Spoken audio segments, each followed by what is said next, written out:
Hello, everybody, and welcome to Awakenings. Awakenings is a podcast that invites us all to share a wider story of the human family. We're delighted to be in conversation with leading systems thinkers as we ask ourselves this question as leaders, as people: how do we navigate a crisis of such magnitude that it threatens our existence? What will our legacy be for our human family? We'll be looking at the roots, really, of how we ended up here, in the context of how we use that learning, this wider story, to help us shape a brighter future, to change the choices that we make for the world that we want to have. I'd very much like to acknowledge our elders, our ancestors, the people who in some ways suffered greatly.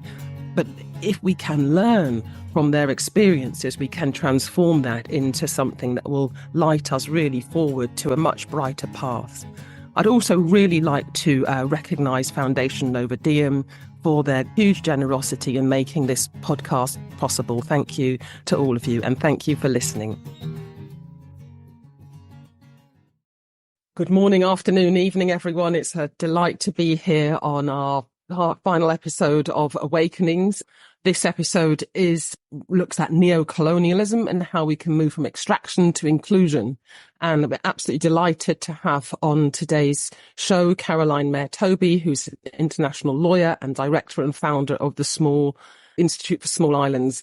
Caroline has an international lawyer with over 15 years of experience in research working with public, private and civil society stakeholders. She specialises in climate change, in climate diplomacy, climate justice, public international environment and business and human rights law. She has 20 years research experience on the Caribbean, African, Indian subcontinent and Pacific Island colonialism, empire and post-colonial relations, and she works extensively with indigenous and indigenous maroon people and on their rights in climate and environmental justice and biodiversity issues. And she's published and spoken widely on these matters, and we're absolutely delighted to have her for this episode of the podcast. Thank you so much for joining us today, Caroline. Hi. Thank you so much for having me. Delighted to be here. That's wonderful. So, Caroline, I know we're going to I'm really excited to hear from you about your work and how it feeds into our subject today of neo-colonisation. But I think you might have a couple of questions for me before we start. Yes, I'm so excited to be here, Cindy. Honestly, this is, I was just saying before, this is a conversation that's been building for a couple of years now with us. So, yeah, I think it would be really helpful as a background if we can get your perspective. Maybe if you can kind of give me a broad brush background to the impact of colonialism, post-colonial geopolitics, accepting, of course it is multidimensional and it's impossible to explain in just a soundbite. Can we get into that? Or is there anything you want to get into before? No, that would be great, Caroline, because I really want to spend time talking about your incredible work. So we've talked quite a lot about colonization itself in this series. We know that it's a 500-year history.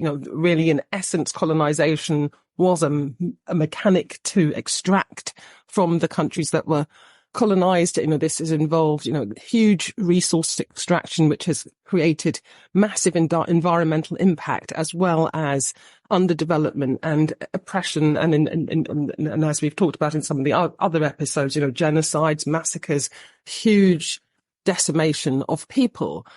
And when the thing is that people think that when colonialism ends, which people tend to think is after World War II, that things change. But what we actually shift into is an updated system of that old order. Things don't really change that much. Post-colonial geopolitics are based on continuing control of resources and an ideology that supports that happening.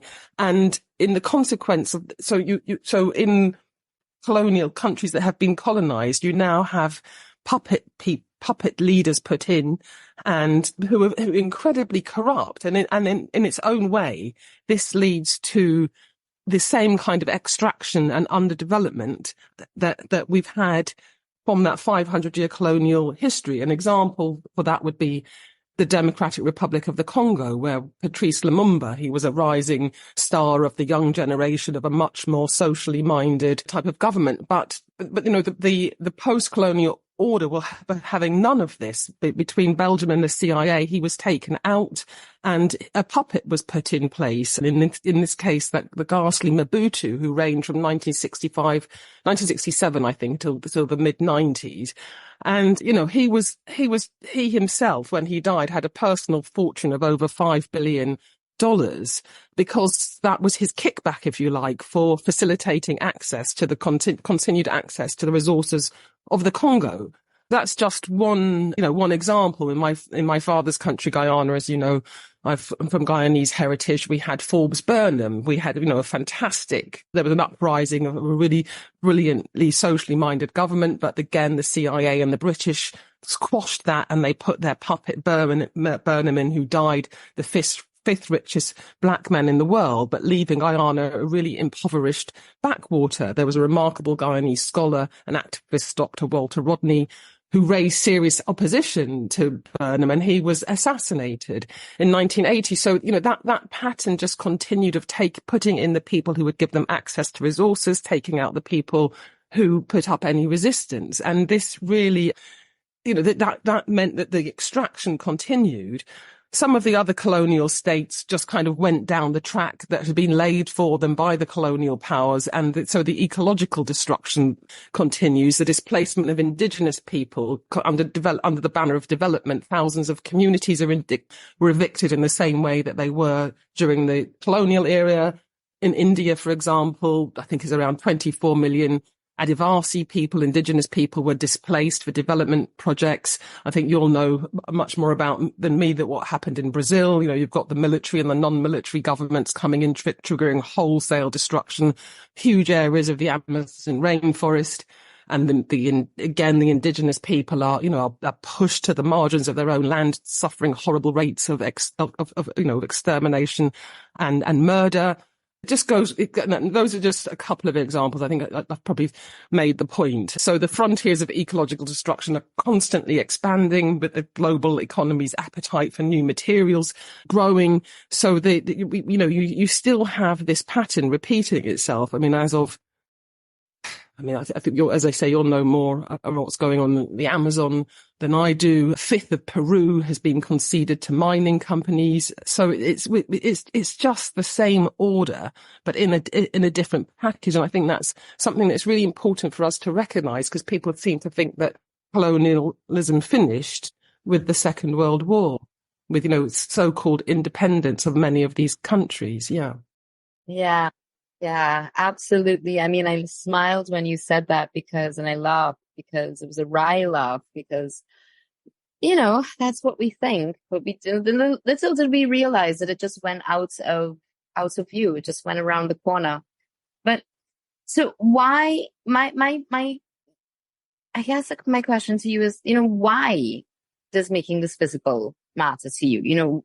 From the personal to the systemic level, why do we need to see and confront the history of colonization when there are a lot of people who are very, very happy to, just brush it under the carpet, get on with it? Yeah, well, I think it's absolutely critical that we do, not in a way to pass guilt and blame, but to really take I think Ben Okri says, we can only create a future from the depth of the truth that we face now. And as a human family, we're facing this existential crisis that threatens our own ability to exist here.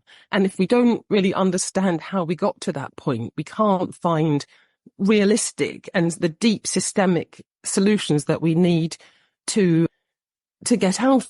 But for much of our history as a human family, we did manage to live in balance with nature. Some peoples were better at it than others. It's only in the last, this last 97% really, at the 3% of our time, our 300,000 year, our short 300,000 year stay on this planet, that we've adopted this model. So it's not something that we have to do. It's something that's been almost inculcated into our brains, that this growth at any cost, this neoliberalism, this rampant, hugely destructive capitalism is the only system that we have. So by understanding, making visible not only the history of the colonization, but the fact that it's still going on, really gives us an opportunity to see what we can correct, really, and how we can get ourselves out of this mess.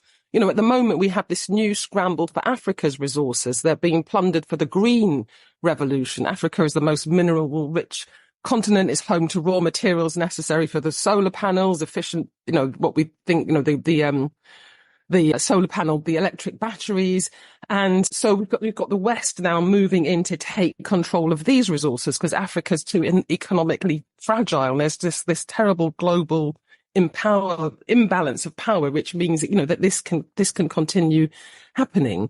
So, yes, again, the West will develop from extracting resources from Africa, is profiting hugely from extracting resources from Africa, and Africa benefits very little. You know, we see that in South America, the indigenous lands, the mining, the demand for resources, whether it's minerals, whether it's land for cattle, whether it's palm oil, you know, that's just been, the indigenous people are being pushed further and further and further, you know, to their last frontiers. The work that was begun by Columbus and Cortez carries on.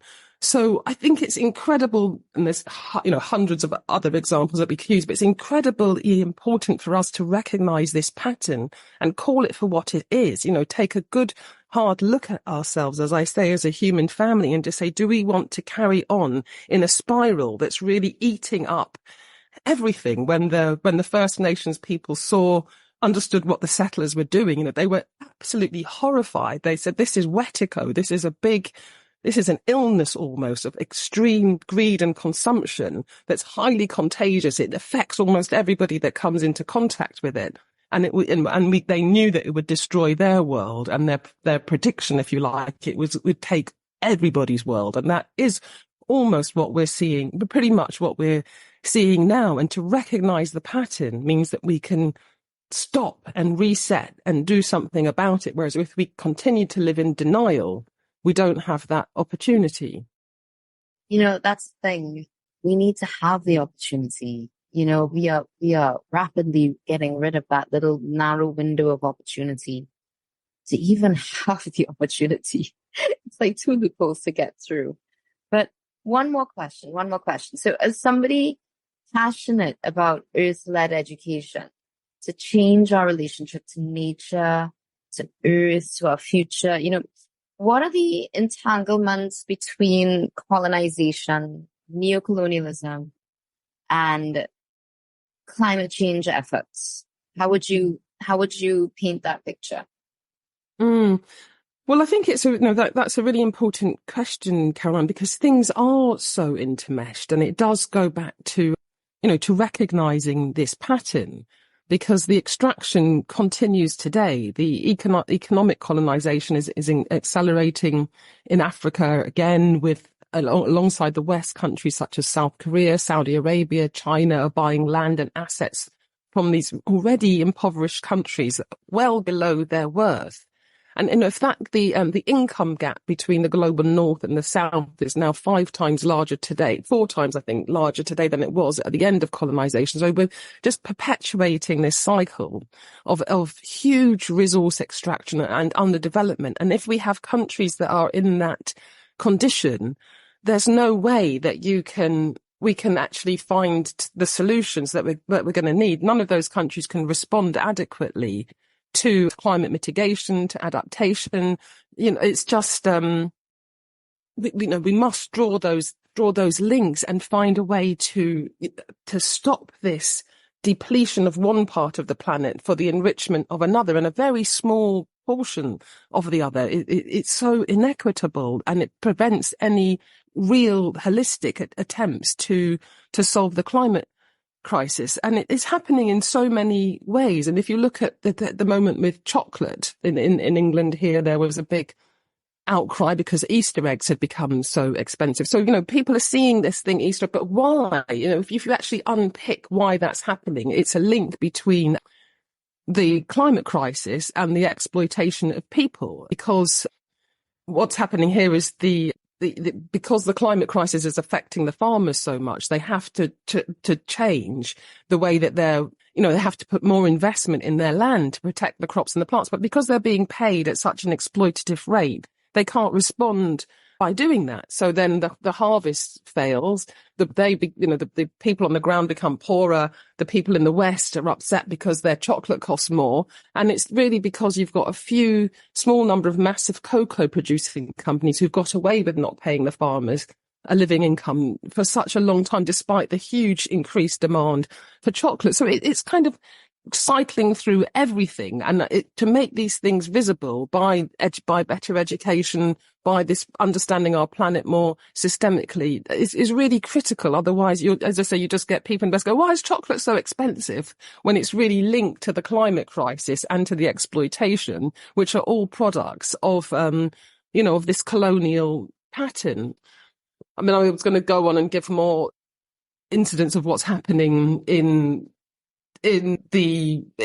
Ecuador, in South America, in Brazil. I just don't think I will do that, though, because I know that that's where you're an expert, really, Caroline. So I hope I've kind of given an overview of how intrinsically this is linked, the past, the pattern that's repeating itself and accelerating into our future, and the blindness that we have because we're still told this story that colonization is over, that growth is the only model. But in recognizing that, and in being able to stand outside of the tribalism in a way that's affected us and has made us treat each other that way, we can take a look. As you say, the window of opportunity is shrinking to be able to do that. But perhaps that might give us the impetus to take that step and see ourselves as a human family that can rewrite another future for itself if we can break the patterns of this past. So I think there's really nobody better to talk to about about how that might happen than you, really, Caroline. So I'd like to ask you a couple of questions now, if that's okay. Absolutely. Thank you. So you're the director and founder of the Institute for Small Islands. You're an international lawyer with a specialism in post-colonial relations, indigenous rights, and in climate and environmental justice. So can you give us an overview of your work and its purpose, and how can this be effective in helping us recognise the imprint of colonisation in our worldview and in our personal and organisational practices today? That's a big chunk, but if you could take that on, I'd be very happy. It's a big chunk and it's a big social question. I'm going to take it down to the intensely personal to answer the purpose, because I came across something the other day that made me absolutely cry. And if you don't mind, I'm just going to look for it right here. And I sent it to my PI. I sent it to the shaman of the First Peoples. And I had a little wobble, it was so powerful. So I'm going to just start to read it. I'm not going to read it all, but, and we're talking about the Inyeri, the Saladoid, were the ancient agro-ceramic people from which the Ayeri culture descended. It is through their distinct styles of ceramics and blah, blah, blah, blah, blah. Ayeri people from their origins in the Amazon up to the present times. And then they're talking about from the Saladero, Venezuela, believed to be the place where the Saladoid people first moved into the Lesser Antilles. And the Saladoid ceramic and agricultural practices laid the foundations for the Kalinago culture. And then they're talking about, so now this is why I'm excited. So I am part Kalinago by way of St. Kitts. And I'm also First Peoples of Trinidad. And I'm a couple of other things. And for me, this is so exciting because and it's talking about the Kalinia. And, I just met the Kalinia from Suriname.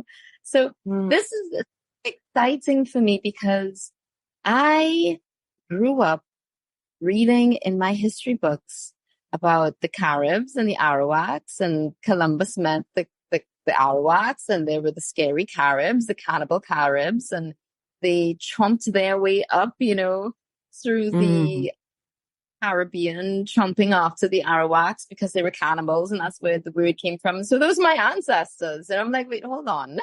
This is awfully reductive. I remember thinking very vividly as a young teenager, very young teenager. And that was, like that was in our Form 1. So that would have been like, 12, 13.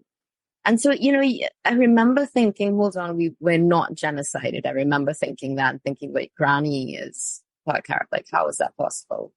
And then, even now the story is not still told. And for me, that's new. And for me, talking about seeing, what LIDAR and archaeologists are bringing up in the Orinoco Delta, these are my people. That's my people there. That made me cry. That made me cry. That made me do ugly tears crying. And I'm going to read to you what I sent to this person. I said, you made me cry ugly tears with your post. Never had the deepest core of me felt so seen by someone giving me my own history about my own people in such intense and vivid detail. It felt like water on a hot day. It felt like coming home. I didn't realize I felt so much like a grandmother and grandfatherless child until this very moment. Thank you, thank you, thank you. Please keep sharing more. May I quote you, blah, blah, blah. And, that's why I do this. That is my purpose. My purpose is to bring life back to that moment, to bring those treaties back to life, to bring those things that were hidden under the carpet some light of day. And there are a lot of people doing a lot of work on reclaiming that history. And yeah, I just kind of want to stick an oar in basically and help. So, taking it from the intensely personal to to the more general, what the overview of our work. What we do, I would say we've been in operation since 2017. We have one of the first, if not the first, pro bono legal advice centers that cater almost exclusively to indigenous peoples and small islands. Well, it does cater exclusively to indigenous peoples and small islands in the Caribbean. We are working through diplomacy. So we take, or we support, or we help fund, or we go to UN negotiations or conferences. So the UNFCCC, the Climate Negotiation, UN Framework Convention on Climate Change. So I've been going to that since 2011. I was invited to go in 2009, but I was doing the bar, so I wasn't able to. But I just kind of took all of those. I've been continuing that with Legal Response International, and then with the government of Trinidad and Tobago, and well, obviously through the institutes. And so that's been one of them. But then with our American United Maroon Indigenous Peoples, one of our clients is a very amazing woman. I keep on telling her if she was a Swedish man, she would have a Nobel Peace Prize. She is an Afro-Indigenous woman who she is reforesting the Northern Range. She's protecting it from firefighters. She's trying to push through forest fire legislation. She's also uniting Maroon. She's one of the women, one of the grandmother leaders uniting Maroons, Afro-Indigenous women and peoples across the Caribbean and Greater Caribbean and North America and even into Brazil region. So, I mean, she's incredible. She's absolutely incredible. So through her, we've been supporting her. We're on the legal and academic team, and we support her with a host of other academics, down to as basic as let's set up and register United Maroon Indigenous Peoples and get the website going and the email going, as basic as that. It's kind of almost a boutique. What you need to go to these conferences, to help write the speeches, to help get the funding, to etc. We also do litigation. So we're working with the Garifuna right now on protection of the ocean heritage and their cultural heritage. I don't want to give too much because we've not, filed anything. So we're working with the Garifuna. And we're doing that within the courts, and we are also looking externally at external international regional courts. So, but enough of that. We're also working with some Australian clients so it's not only in the Greater Caribbean that, there is a sovereign nation who wants to treaty with them Commonwealth of Australia. They've never done so in the past. There's someone who wants to do something about rights of nature. Oh gosh, I can't talk too much, but it's really exciting, really interesting areas of law. And then we also do negotiations. So like, for example, if a university wants to do a project, we've unfortunately had to, stand up and say, well, what's in it for them? Because you're not paying them. They're not researching. A lot of stand up and say they're not subjects. They're not objects. They're subjects, Subject. Yeah. Yeah, well, it's absolutely fascinating work, Caroline, and with the potential to bring so much hope back as well, because you're probably aware of Dr. Layla June, the First Nations artist and scholar. She's got a beautiful short video of how do humans regenerate Earth. And she invites us to think of ourselves as an anchor ecosystem species, which feels like a real stretch at first, but in actual fact, it's a heritage, it's a memory. The people that you're talking about, your own people, have never really stepped out of that worldview. So, this way is actually we've got such a huge opportunity to learn from to see ourselves in this different way as givers of life, as people who support Earth to be more beautiful, to flourish, as opposed to taking everything and being part of its demise, the planet's demise, which is ultimately our own. So how can a company, because you're working with these fantastic communities around the globe, how does this translate to companies? How can a company engage with understanding environmental justice and supporting more diverse voices in the workplace to be part of creating this more regenerative future? What can we learn from this indigenous knowledge? How can we use it to guide us in the decisions that we make as organizations, or as we try to build, do we need to build a completely new system, or can organizations start from where they are? Oh boy. Yeah. But what answer do you want? Do you want my uplifting answer? Do you want my honest answer? Well, let's have both. I mean, we've got, I don't know, let's try to if you can, give them in a balanced way, because, it is, we need to be realistic about what we're facing here. Yeah. My honest answer is I do not think companies can understand where indigenous peoples are coming from, because there are now when my Jamaican accent slightly comes out a little bit, you understand I'm being serious, and it's a terrible one too. Right. You can't see if this is a podcast, but I'm going to do some demonstrations here. Imagine a Venn diagram, and they're kind of bumping up against each other, and they're not allowing each other in, and there's no intersecting in that Venn diagram. That's what you have when you have indigenous peoples encountering companies, because these are two world views, two world systems, the pluriverse, abutting each other in that moment, because indigenous peoples live in a cashless society. They walk out of their house, which is almost very open air, and they go into their forest garden, and they go into their pharmacy, and they go and deal with their crops. And that's what they live on. They might trade with their families and friends. They might have markets. They might, get some cash to do things that they need to interact with the rest of society. But, just yesterday, a couple of days ago, I was with the PI, the shaman for the First Peoples. And he said, oh, look, my pepper harvest is coming. It's like a vine on the tree that we're passing, on the side of a ravine, And I'm there hanging on for my dear life and looking down they're bending down, picking up pepper. I'm like, well, this is new. So this is what I'm saying. It's entirely different. And we need to understand what forest gardens are. We're talking about these forest gardens.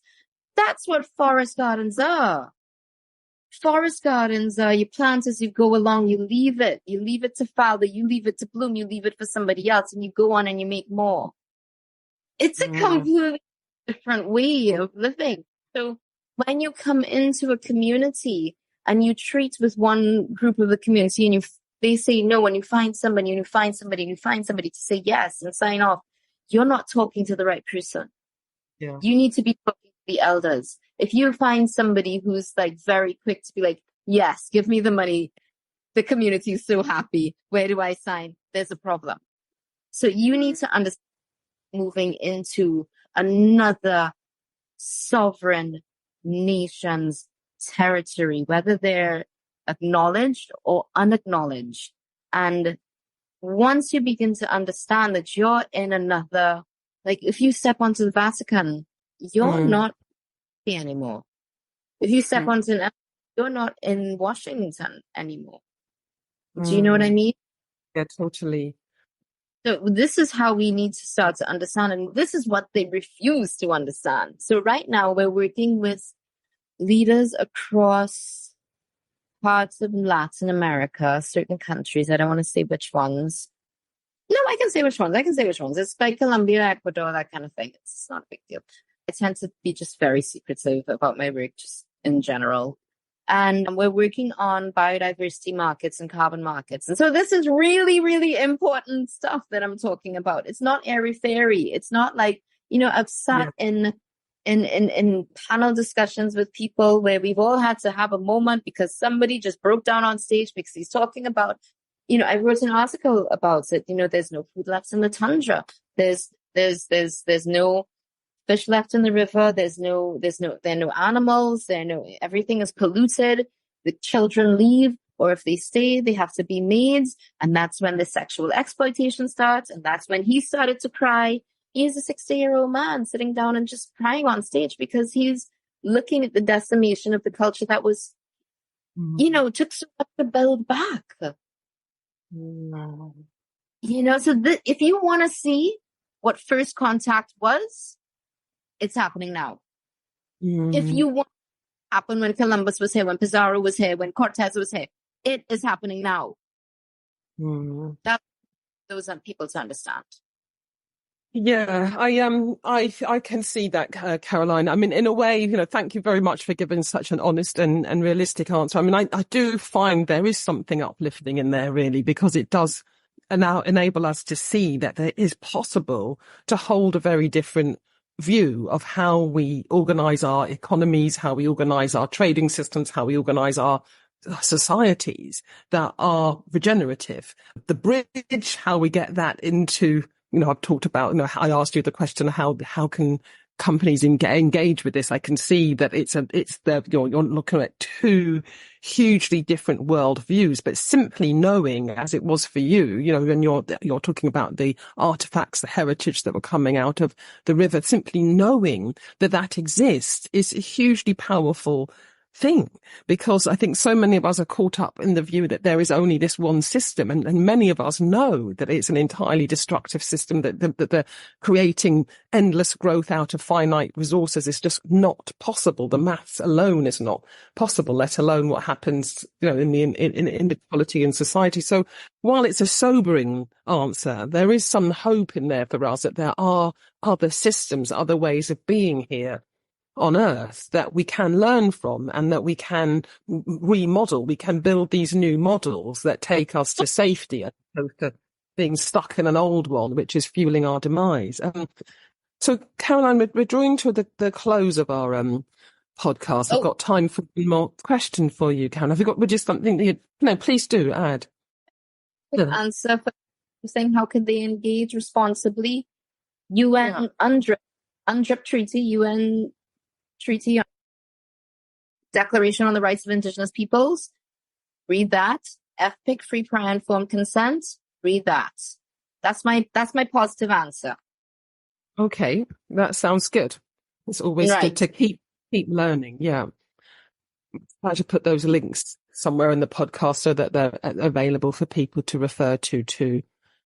So you're doing this incredible pioneering work to help us as a human family not only understand our legacy of the past, but identifying this, where the solutions lie for us to live in partnership with the planet that supports us. It might not, not everybody's not going with me. We talked about forest gardens. I'm sure that there's collaborations that can be, it's the overall principle of regenerative living with planet Earth. And you're creating frameworks to bring critical, yet for so long marginalised or completely excluded voices into the conversations that determine our future here on Earth. Because yes, it is absolutely shocking that that the voices remain so much from this, the reflecting colonisation, this dominant global North voices, and you've got this whole section of the human family that hold all this wisdom and this knowledge. They're excluded. You're bringing these people in to the conversation.